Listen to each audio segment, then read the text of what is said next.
Burkhard Schafer talk. So Burkhard Schafer is professor of computational legal theory at the University of Edinburgh. He's co-founder and currently director of the Script Center for IT and IP Law, where his work covers all aspects of technology regulation. He's also a member of the expert group AI for People, which is a cross-border initiative chairing the working group on an ethics framework for legal technology. Please, Professor Burkhard, you have the floor now. Thank you very much, and thanks a lot also from me for your kind invitation and this excellent event. I'm indeed going to talk a little bit in the next 20 minutes or so about the work we've done with AI for People, but also with the new research network on trusted autonomous systems. And I'm going to share my screen in a second. Okay. And start time. So, one of the remarkable things, and veterans like Adam and Monica, I think, will agree with that, is that over the last couple of years, the uptake of legal tech and legal AI has accelerated massively. For a very long time, it was a sort of niche interest primarily for academics. There were a number of success stories, but the sort of broad acceptance by the legal community was something we always aimed for, but were difficult to realize. And now it looks indeed as if the availability of AI tools is going to change the way legal services are delivered. This is a chart from a study carried out by the Law Society of England and Wales, simply trying to quantify what impact already now technology has on the job market for lawyers. And it does seem, even though these have to be taken with a grain of salt, that there is a markable, quantifiable impact now that, for instance, jobs are not created in the same speed that they had been in the past. And that poses a challenge for law societies, for regulatory bodies in particular, on how to respond to that development. One of the things we did in Scotland, for instance, is to create a new accreditation of legal technologist, someone who specializes in legal technology. And for the first time, this accreditation by the Law Society is available both for lawyers, but also for non-lawyers, for IT specialists working in a law environment. And part of the reason for that is to ensure that citizens get services that are up to scratch, that there's a regulatory environment created that protects all citizens who are the subject of these developments. Historically speaking, always was for a very long time a regulated profession, and that included specific ethics guidelines and regulations to which you have to abide to when you are. Software design, software development is not a regulated profession, and that, I think, does create a number of concerns if we are talking about the widespread adoption in practice. So that these are green shoots of trying to re-establish a degree of regulatory control. Now, Atomium, the European Institute for Science, Media and Democracy, has over the last 3 years run a couple of expert hearings and expert committees trying to develop a framework for the ethical use of AI. I was part of all three. In the first incarnation, the first iteration was shared by Luciano Floridi, whom you can see there on the right, and it tried to come up with some very general principles of AI for a good AI society.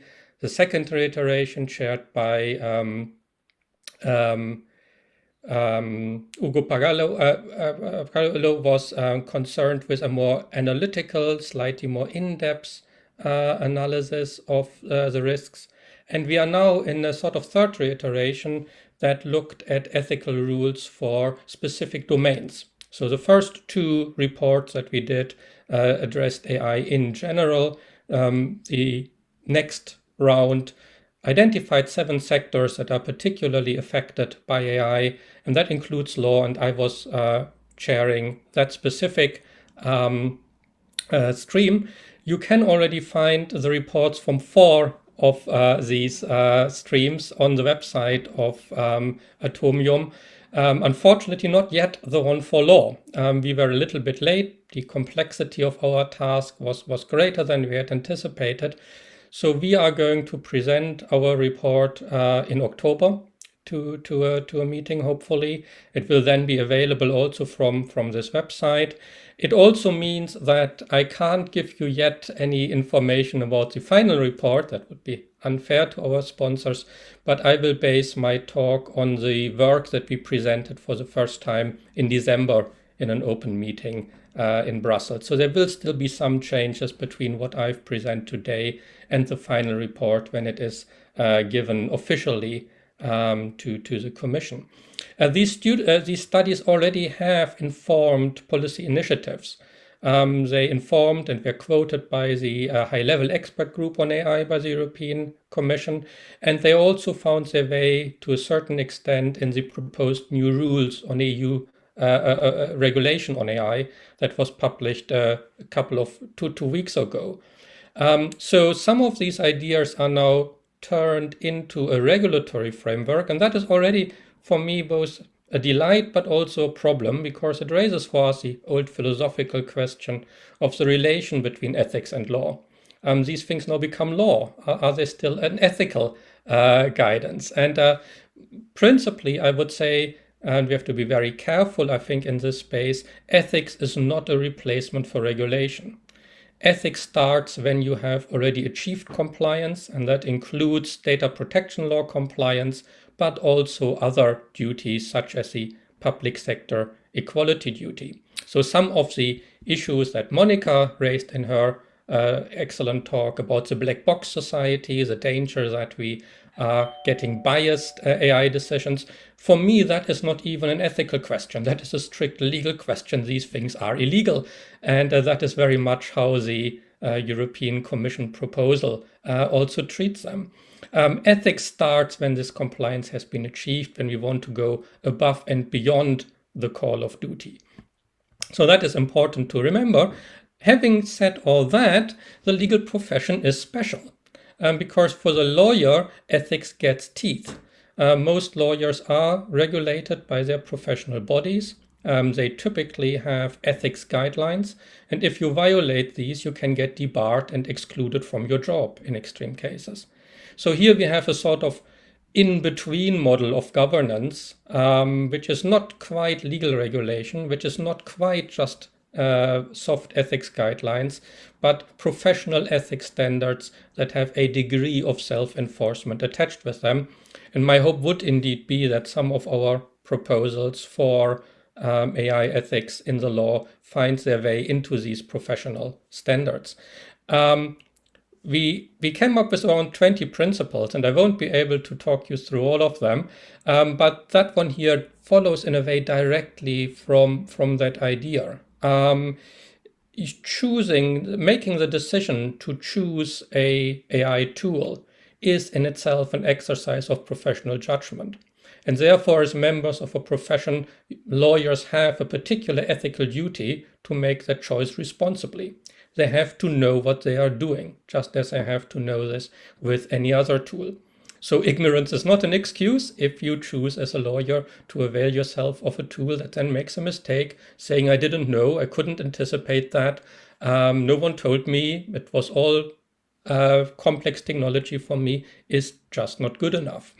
It also means that as lawyers in a professional organization, we have duties that go beyond the interaction with an individual client. Lawyers are also officers of the court. Their professional bodies take on specific responsibility for the well-being of the legal system as a whole. And that also has ethical consequences. It means in particular that the ethically sound use of AI is a collective responsibility, not just an individual responsibility. And one concrete recommendation for that is, for instance, to have a system in which lawyers can share experience about problems, where there is a systematic whistleblower infrastructure, just as we have in a way with drugs and medical products, so that errors can easily be spotted and encountered. That is indeed one of the recommendations that you also find in the EU regulation for AI, that we need a robust system where people can own up to their mistakes and allow others to benefit from them. There's always a danger to be fascinated by a modern technology. And one of the things that always struck me is firstly that some of the types of technology that we are now talking about have been around ever since I got interested in the field, and that was back in the 1990s. And some of the ethical problems that we now encounter also are quite old. They are not new problems.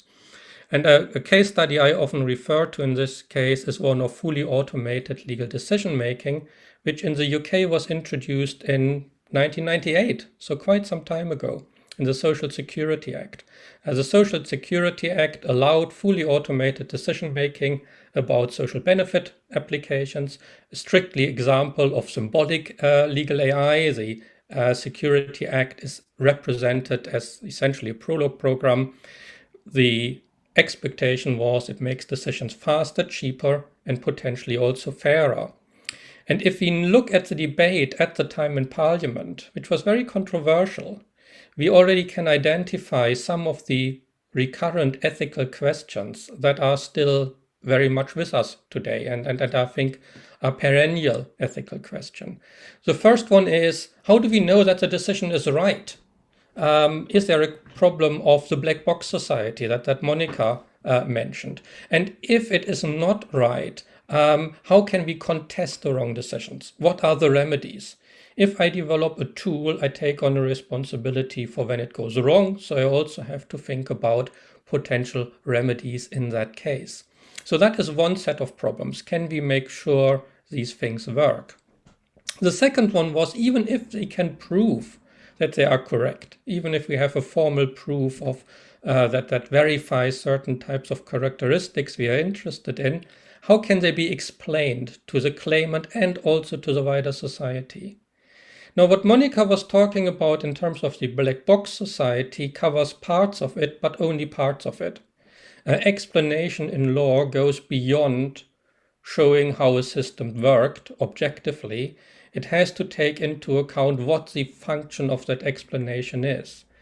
We owe ethically a duty of explanation to a defendant in a criminal trial, which is very different from one in a civil litigation. We owe a duty to explain the law to wider society. Court decisions have multiple social functions, and we have to ask ourselves, how does this task to explain and to educate, even if the system is provably correct, survive when we move to technology? And then there was a third discussion at the time in Parliament, and that is for me in a way the most interesting one. Even if we assume that we can prove that the AI works correctly and replicates faithfully what a human lawyer would be doing, and even if it was able to also explain that decision in an appropriate way, is it ethical to use it? And parliamentarians at the time were not sure about that, not at all. And the concern they had was to say, what symbolic message does it send out to the most vulnerable people in our society? People who apply for social benefit, who very often are already at the margins, are already facing exclusion, if we tell them, we are not even interested enough in your story to give you a human to tell it to. Here's a form, fill it in, it will automatically calculate what you are owed, then you get your money. Then you should be happy, shouldn't you? And I think some parliamentarians quite rightly said it's not that easy. Using this on one particularly vulnerable group and only that group is also sending a symbolic message. Being faster, being cheaper are important characteristics, but we also have to take into account the psychological impact that this has on humans and the wider social impact and our understanding of human dignity. If we look at the discussion today, and also I would say the contribution the AI and Law Society has made to it, I would say the first one was always with us and always a key theme in AI and law, and we have made definite progress there. The second one is a big topic at the moment, and yes, there are technological answers to this. Interpretable AI, explainable AI is a hot topic, but these are all technical problems and technical solutions. I think we've shied away very often from the harder questions, the questions that do not have obvious technical solutions that question number 3 encompasses. What is the wider social message that we are sending out if we automatize legal decision making? So we came up with 20 principles and might even have more. And as I said, I won't be able to mention them all. But the important underlying philosophy was that law is special. Law has a specific type of importance for our life that other fields where we might think about automation don't. It is constitutive for our society. We want to live in a democracy under the rule of law. And the rule of law ideal is not just a technique. It creates a specific type of collective identity, evolves over a long time, and its practices and forms are imbued with social meaning. There is a reason why our judges wear fancy dress, like the one in the picture above. It sends a specific type of symbolic message that is important for the dignity of the justice system. The image below, that is the famous Miller von Sanssouci, a simple miller who challenged Frederick the Great and said, as long as there are courts in this country, I can have my mill and you can't take it away from me.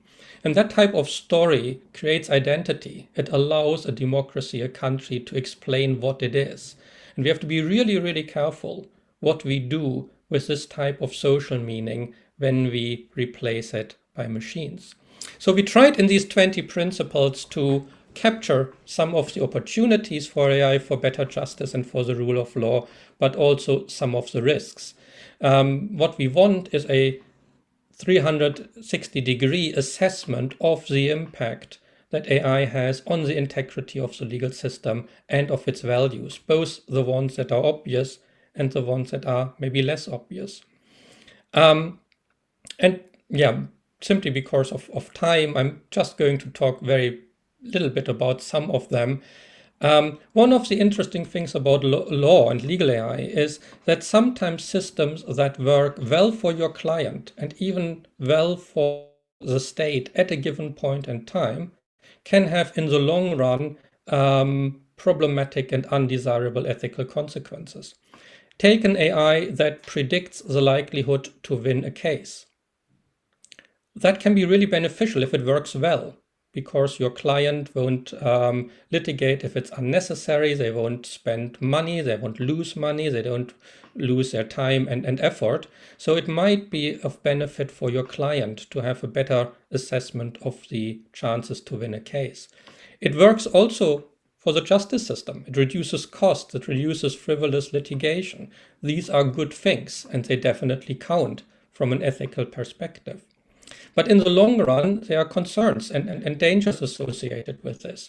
It might mean that certain types of cases aren't heard any longer. And Adam, in his talk about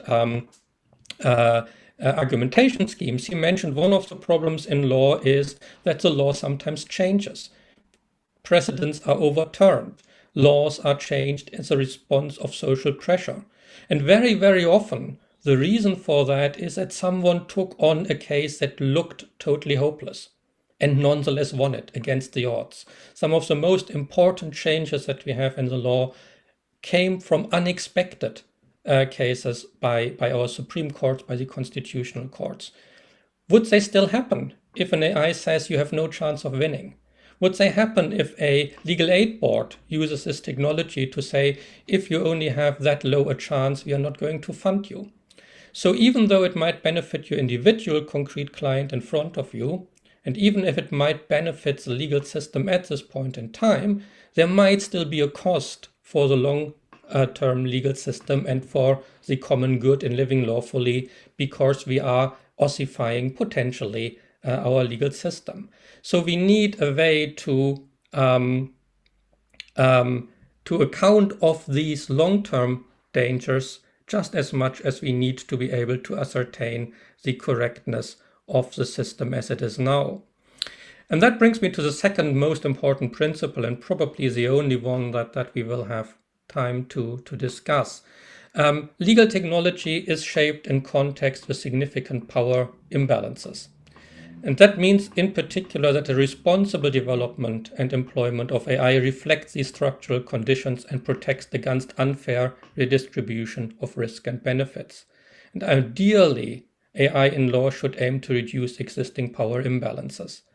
One key theme of the legal AI community always was access to law, facilitating access to law, making it more accessible to ordinary citizens. And that is a challenge to power, potentially. But as AI becomes more important and more successful, we are also facing the danger that new data silos are created, walled gardens, that the law of the future is owned by LexisNexis and Westlaw or Thomson Reuters, because they are in charge of the AI retrieval tools that some of the speakers already mentioned, because they generate or they own through copyright quite a bit of the data that trains these models and makes them feasible. So potentially we have to be very, very careful that the potential for AI to create a fairer society and a better access to justice does not in reality have the opposite effect, because it creates new ownership structures for legal data. We talked a little bit about natural language processing also in the first talk, the overview talk. Here too, we can quickly start to think about power and power imbalances. Language is still a significant barrier for the access to justice for many. Legal language is complicated. Can we use AI to make it more accessible, to translate authoritatively into easier grammatical structures? But if we do that, is it good enough to follow or to work with languages for which we have robust language models because there are lots of speakers? If you're an English speaker or a Spanish speaker or a Chinese speaker, there will be lots of people who work in that field and might develop tools for you. If you're a speaker of a minority language, Gaelic, Scots, for instance, or in one of the indigenous languages in the South Americas, will there be similar tools available? I think ethical legal AI has to take these structural concerns into account and cater for them. So we should not just do what is easy for us and cheap for us and what everyone else is doing because there is a market for it. We should lobby for, and we should be engaged and give a voice to attempts to use the full potential of legal technology in that way. So as I said, I won't have time to go through the other principles at this point, but it gives you hopefully a flavor of what we tried to do with AI for people. We tried to find a way to evaluate the legal balance of technology in the justice system that goes beyond what we have been doing in the past. And that was primarily to try to make sure that systems are correct, that they give reasons, that they are unbiased, things that are relatively easy to address with technological solutions, and instead open the discourse to those things that were already raised back in the 1990s, the wider social impact and the significance that automation can have for our justice system. And yes, the other 18 principles you will be able to read from October onwards, hopefully, on the AI for People website. Thank you. Thank you very much, Burkhard. We have a question from the audience, which is in the AI for People group, you have selected some sectors for a particular attention and for developing a work and or paper on that. And the question is, what are the most critical sectors in the opinion of the AI for People group, or in your opinion, and why? This is the question. Yep. What are the most critical sectors and why? Mm-hmm. Well, there's a reason I volunteered to chair the legal stream. I do think the legal stream is one of the most important ones and one of the most risky ones as well. If the rule of law fails, then our societies face a massive problem. And I think we've seen over the last couple of years that we can't take the rule of law for granted. We have seen in seemingly mature and stable democracies how politicians were able to bend the rule of law in ways that no one could have anticipated, I think, 10 years ago. So I think this is a precarious public resource that needs protecting. And for me, that's why I think it matters here in particular. And that's why I brought the example back from 1996, which I think was a good discussion to realize the way we treat the most vulnerable in our society, how social benefit law works, how a whole range of legal provisions works. That is absolutely crucial for a just society, and we have to be very, very careful how we do this. The second important one is in the financial sector. Obviously, there are concerns that quite a number of the problems that we faced in the financial sector, including the 2008 crash, were at least partly caused by inadvised use of technology. High frequency trading, using algorithms for risk modeling when no human any longer understands these risk models. That again creates risks for all of us. Again, if our finance system crumbles, if the banking system fails, I don't think our societies can any longer cope with that. So these two on the civilian side were for me the most important, and they were two of the 7 themes that were discussed by the panel. Thank you. We have another question here, which is if AI may reduce frivolous litigation, and what might be ethical concerns about that? Yeah, I mean, as I said, I mean, it's helping people to plan better whether they should sue is in principle a good idea. And I don't want to take anything away from these approaches that got quite a bit of press that try to predict the outcome of cases. So there's definitely a plus there. The only question is it enough to now stop and say, well, that's obvious then, we don't have to worry any longer. And I don't think it is. And I try to give a little bit of the reason in the talk, but I can illustrate it through an example. Back in, I think, 1996, if you had asked a lawyer, a judge, a legal academic in Scotland, can a husband rape his wife? They would all have said no. They would have said there is a institutional writer, Lord Hume, who said it is not a competent charge. There are at least 3 high-level precedents that have reaffirmed that principle. Look, in any textbook of Scots criminal law, it will tell you there is no rape within marriage. The prosecutor at the time, like Procurator Fiscal, nonetheless brought an action against Stallard on the grounds of having raped his wife. Any human lawyer on the eve of the trial would have said, you made a mistake. That's crazy. You have no chance in hell. This is totally frivolous. You are wasting the court's time. But he said, no, actually, I think there is something going on in our society. I'm sensing here a shift in mood. I think I can convince the court to deviate from past precedents. And he took that risk. And lo and behold, he was successful. And he changed the law through one momentous case. If you had asked a human lawyer, they would have said no chance. If you now use these human lawyers to train the AI or to validate the AI will give you the same answer. It will say no chance. So far, that is still not bad, because you can simply treat it as one other piece of advice as you would treat the advice from another human lawyer. But if you then start to trust the AI more, because it's an AI, it's a computer, it can't make mistakes, then you have a problem, because then you stop taking that long shot. Or even worse, if it is used by low-ranking bureaucrats to decide on funding. That's my concern about it being used by legal aid boards. They will simply say, no, sorry, this is not worth public money. The AI says you have no chance, we are not going to fund you.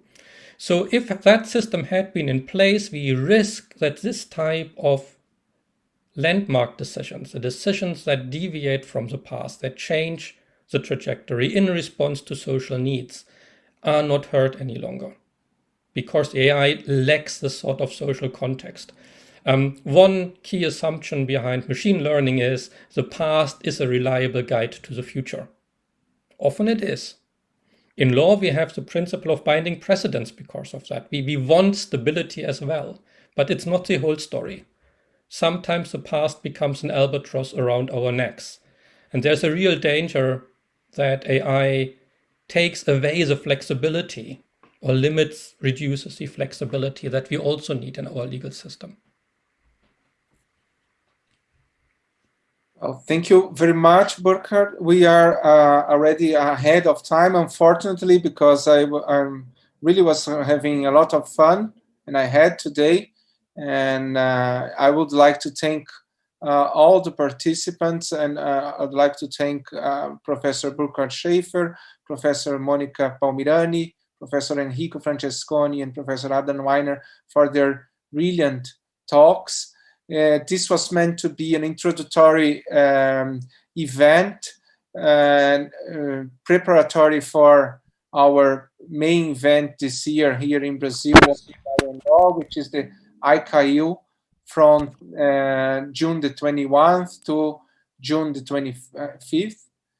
And so I hope that the participants here will also join to check out what is going on in the mainstream of these different fields from which we had today the main experts in their particular area of knowledge. And so I would like to thank again our sponsors, Jus Brasil, Legal Code, Logarithm, and Urbano Vitalino Advogados. And I hope to see you all in the ICAIL conference in the end of June. Thank you very much, and see you.